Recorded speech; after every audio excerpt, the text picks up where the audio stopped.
Next is differences between exercise 1.3 differences between. यहाँ पे आपको 6 क्वेश्चंस दिए गए हैं और आप ये क्वेश्चंस लाजमी पहले राइट करोगे और उसके बाद आंसर राइट करोगे। ओके, तो सबसे पहला क्वेश्चन है root system and shoot system, इन दोनों का डिफरेंस हमने बताना है। सो आप राइट करेंगे आंसर नंबर 1, देन आप इस तरह से एक लाइन ड्रॉ करेंगे, एक मार्जिन लाइन ड्रॉ करेंगे और एक साइड पे रूट सिस्टम, एक साइड पे शूट सिस्टम लिखेंगे। बच्चों हमेशा याद रखें, समटाइम्स इट्स वेरी इरिटेटिंग जब डिफरेंसेस पूछे जाएं और आप इस तरह से उसका चार्ट ना प्रिपेयर करें, क्योंकि डिफरेंसेस हमेशा जो है वो इसी तरह लेफ्ट राइट साइड पे लिखे जाते हैं, आमने सामने लिखे जाते हैं। Right, root is the underground part of the plant. यहाँ पे आप साथ इमेज में देख सकते हो कि जो ब्राउन, जो जमीन के नीचे है, सॉइल के नीचे चीजें हैं वो रूट है, तो ये हमारा रूट सिस्टम होता है। और जो जमीन के ऊपर एरियल पार्ट में है ये हमारा शूट सिस्टम होता है। It absorbs water and nutrients from the soil. Roots जो हैं ये क्या करती हैं, सॉइल के अंदर से यानी मिट्टी के अंदर से, जमीन के अंदर से वाटर और न्यूट्रिएंट्स को एब्जॉर्ब करती हैं। It consist of primary root and secondary root. इसकी दो ये जो रूट सिस्टम है इसकी बेसिक दो टाइप्स होती हैं। एक प्राइमरी रूट, ये जो आपको बीच में जाती हुई लंबी सी नजर आ रही है, ये प्राइमरी रूट है और इसके साथ जो ब्रांचेस निकल रही हैं इनको हम सेकेंडरी रूट बोलेंगे। और अब हम देख लेते हैं शूट सिस्टम। तो it is the aerial part of the plant. अब यहाँ पे आप देख रहे हैं जो सॉइल से ऊपर वाली चीज है, ऊपर वाला सारा प्लांट है जिसमें सारा ये ग्रीन कलर भी है, लीव्स भी है, स्टेम्स भी हैं, ये सारी चीजें जो है दैट इज कॉल्ड शूट। ठीक है, ये aerial part of the plant is called shoot system. It is responsible for photosynthesis and reproduction. ये जो एरियल पार्ट है ये फोटोसिंथेसिस भी करता है, यानी फूड के लिए खाना भी प्रिपेयर करता है और रिप्रोडक्शन भी करता है। Alright, it consist of stem, leaf, flower and fruit. और ये जो एरियल पार्ट है इसी के अंदर जो है क्या क्या चीजें आ जाती हैं, stem, leaf, flower and fruit. Next question, question number 2 is differentiate between xylem and phellem. Very easy, ठीक है, sometimes too much confusing, right. लेकिन अब मैं आपको एक्सप्लेन इसको करूंगी बहुत इजी वे में, ठीक है। आप इसको मजीद बेहतर एक्सप्लेन अगर कर सकते हो तो प्लीज मुझे कमेंट सेक्शन में जरूर बताना। Question number 2, xylem and phellem. इसी तरह से क्योंकि उन्होंने डिफरेंस पूछा है, आप बीच में सेग्रीगेट करोगे, बीच में एक लाइन ड्रॉ करोगे और इसके एक साइड पे जाइलम और दूसरी साइड पे फेलम की हेडिंग बनाओगे और फर्स्ट पॉइंट लिखोगे it transports water and salts to the rest of the plant. It moves upward from roots to leaves. अच्छा, जाइलम का क्या मकसद होता है? जाइलम बच्चों याद रखें, जैसे आपकी बॉडी के अंदर आपको ये वेन्स नजर आती है ना, सेम चीजें जो हैं ये जाइलम और फेलम है, ठीक है, जो कि प्लांट के अंदर होता है, प्लांट के एक लीफ के अंदर होता है, ठीक है, उसके स्टेम के अंदर होता है। तो ये भी, अब जैसे हमारी जो बॉडी के अंदर वेन्स हैं उनका मकसद है हमारा ब्लड को सर्कुलेट करना, ठीक है, ओके। उसी तरह से जाइलम और फेलम जो है वो फूड, अब प्लांट के अंदर ब्लड तो होता नहीं है, प्लांट के अंदर क्या चीज होती है, वाटर होता है, ठीक है। उसका ये काम है जाइलम और फेलम का कि वो फूड और न्यूट्रिएंट्स को और वाटर को क्या करता है, सर्कुलेट करता है पूरे प्लांट में, ठीक है, उसकी स्टेम में, उसके लीव्स में, उसके फ्रूट्स में, उसके फ्लावर्स में, हर तरफ जो है ये वेन लाइक स्ट्रक्चर जो है ये फैला होता है। तो जाइलम को आप अंडरस्टैंड करते हैं सबसे पहले, xylem transports water and salts to the rest of the plant, ठीक है, और it moves upward from the roots to the leaves. तो जाइलम वन डायरेक्शन है, यूनी डायरेक्शन है, ठीक है, ये मतलब ये टू साइड्स पे नहीं, ये आना जाना नहीं कर सकता, ठीक है, कि पानी और सॉल्ट्स लेके जा भी रहा है और वापस भी आ रहा है। इसका एक डायरेक्शन है कि ये पानी अपवर्ड्स लेके जाता है रूट से लीव्स के पास, ठीक है। और जो फेलम है ये यूनी डायरेक्शनल होता है। ये कैसे, ये भी हम पढ़ लेते हैं। Food prepare in the leaves is transported to other parts of the plant by phloem. जो खाना फोटोसिंथेसिस की मदद से लीव्स प्रिपेयर करते हैं, फेलम का ये काम होता है कि वो कहाँ लेके जाता है, वो उस फूड को different parts of the plant में सर्कुलेट करता है, उस फूड से पैदा हुई हुई एनर्जी को। और ये एनर्जी कौन पैदा करता है, रिस्पिरेशन, ठीक है। तो जो फूड से पैदा हुई एनर्जी आती है वो सारी जो है फेलम ट्रांसपोर्ट करता है पूरे प्लांट के अंदर। It moves in both directions, upwards and downwards, ये हर डायरेक्शन में जा सकता है एक प्लांट की। Question number 3 is diffusion and osmosis.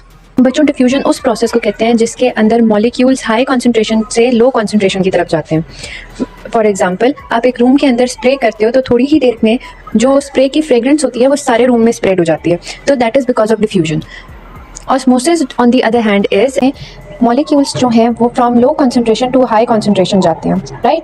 मतलब जैसे आप कंसिडर करो कि एक टिश्यू पेपर है, एक टिश्यू पेपर के आप साइड पे थोड़ा सा पानी जो है वो डालते हैं और थोड़ी देर उस पेपर को आप रखते हैं, तो उसके बाद आप तकरीबन 2 to 3 आवर्स बाद देखोगे कि वो पूरा जो टिश्यू पेपर है वो वेट होगा, तो that is because of osmosis mean epidermis and endodermis. बच्चों, एपिडर्मिस जो वर्ड है वो स्पेसिफिकली स्किन के लिए यूज होता है, हम सबके ऊपर भी स्किन होती है, राइट। उसी तरह प्लांट के ऊपर ऊपर भी from top to bottom skin से वो कवर्ड होता है। स्किन उसको प्रोटेक्ट करती है, यानी कि एपिडर्मिस उसको प्रोटेक्ट करता है फ्रॉम एक्सेसिव सनलाइट, बहुत ज़्यादा सूरज, बहुत ज़्यादा बारिश, ठीक है, और जर्म से, जिस तरह आपकी स्किन आपके इंटरनल ऑर्गन्स को प्रोटेक्ट करती है। ओके, इसके बाद है एंडोडर्मिस। एंडोडर्मिस को सिर्फ रूट्स में पाया जाता है। जो एपिडर्मिस है ये प्लांट को भी कवर करता है, फ्लावर को भी कवर करता है, रूट को भी कवर करता है, ये ओवरऑल प्लांट को जो है वो प्रोटेक्ट करता है, ठीक है। और जो एंडोडर्मिस है that is only present in the roots. Okay, roots के अंदर कॉर्टेक्स होता है,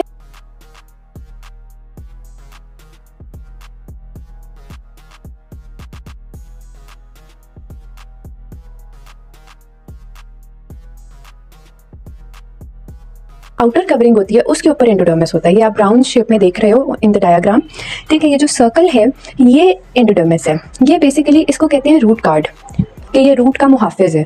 रूट का मुहाफिज का क्या मकसद होता है, ठीक है। जैसे आपके स्कूल के बाहर गार्ड्स होते हैं, ठीक है, आपके स्कूल के जो गार्ड चाचा होंगे, ठीक है, उनका क्या काम है? उनका यही काम है ना कि आपके स्कूल में कोई XYZ कोई अननोन बंदा अंदर ना आ सके, ठीक है, और आप विदाउट परमिशन बाहर ना जा सकें, राइट। तो यही एग्जैक्ट काम करता है एंडोडर्मिस। एंडोडर्मिस का मकसद है कि ये किसी भी गैर ज़रूरी चीज़ को अंदर नहीं आने देता। अंदर किधर? अंदर जो मेन सिस्टम है प्लांट का उसके अंदर, ठीक है, वेस्क्यूलर सिस्टम जो है प्लांट का, जाइलम और फेलम, उसके अंदर किसी भी चीज़ ने अगर बाहर से अंदर आना है, वाटर ने या मिनरल्स ने, तो वो किसके थ्रू आएंगे? एंडोडर्मिस के थ्रू आएंगे, ठीक है। एंडोडर्मिस अलाउ करेगा तो वो चीज़ें अंदर आ सकेंगी, एंडोडर्मिस अलाउ नहीं करेगा तो वो चीज़ें अंदर नहीं आ सकेंगी। Okay student, next question is answer number 5, transpiration and evaporation. बच्चों, ट्रांसपिरेशन पे आपने सिर्फ एक वर्ड याद रखना है कि जिस तरह आपको स्वेटिंग होती है, आपको पसीना आता है, सेम उसी तरह पौधों को जो पसीना आता है उसको हम ट्रांसपिरेशन कहते हैं। ओके, और इसका मकसद क्या है? इसका मकसद ये होता है कि ये लीव्स का या ओवरऑल जो प्लांट है उसका टेम्परेचर को कूल डाउन करती है, जिससे पौधा जल ना जाए, ठीक है। अगर बहुत ज़्यादा गर्मी है तो बहुत टाइम तक ये प्लांट को हेल्प आउट करती है कि वो पौधा जले ना, सड़े ना, ठीक है। और उसके लिए वो क्या करती है कि प्लांट्स के ऊपर, जैसे मैंने आपको पहले बताया था, छोटे छोटे से लंग्स होते हैं, ठीक है, जिनको हम स्टोमेटा कहते हैं। वो जो लंग्स होते हैं वो क्या करते हैं कि वो एक्सेसिव पानी जो है उसको निकाल रहे होते हैं बाहर की तरफ। स्टोमेटा के थ्रू पानी जो है वो इवेपोरेट हो रहा होता है थ्रू ट्रांसपिरेशन, ओके, एनवायरनमेंट में। ये transpiration only occurs in the plant, okay. ये सिर्फ और सिर्फ प्लांट्स में होती है, जबकि इवेपोरेशन हर उस जगह हो सकती है, उस सरफेस पे हो सकती है जहाँ पे वाटर एक्सपोज्ड हो, ठीक है, चाहे वो ओशन है, सॉइल है, रिवर है, कहीं पे भी आपके, इवन घर में भी अगर आप खुले में अगर कहीं पानी गिर जाता है और कुछ टाइम बाद आप वहाँ पे आके देखते हैं तो वो पानी सूख जाता है, that is due to evaporation, ठीक है। इवेपोरेशन का मकसद क्या होता है कि ये वाटर को, यानी कि लिक्विड को गैस में कन्वर्ट कर देती है वाटर वेपर्स के थ्रू। इसकी सिग्निफिकेंस ये है कि ये जो हमारे एटमोसफेयर का, हमारे जो इन्वायरमेंट का साइकिल है, वाटर साइकिल, इसमें हेल्प आउट करती है। जो आपने बहुत सारी पिक्चर्स भी देखी होंगी जिसमें ओशन होता है, ओशन से पानी जो है वो वाटर वेपर्स बन के ऊपर बादलों में जा रहे होते हैं, बादल फिर जो है वो ये पानी, ये वाटर वेपर्स के थ्रू बादल फॉर्म में आते हैं और फिर वो रेन होती है और वो एक पूरा सर्कल चलता है, right. Answer number 6, last question of this exercise, difference between capillary action and transpirational pull. तो बच्चों, जब आप एक प्लांट को वाटर देते हो तो सॉइल वो वाटर एब्जॉर्ब करके लीव्स तक पहुंचाता है, राइट। कैपिलरी एक्शन इसी प्रोसेस को कहते हैं, और ऐसा क्यों होता है? It happens due to adhesive and cohesive force present in the water molecules.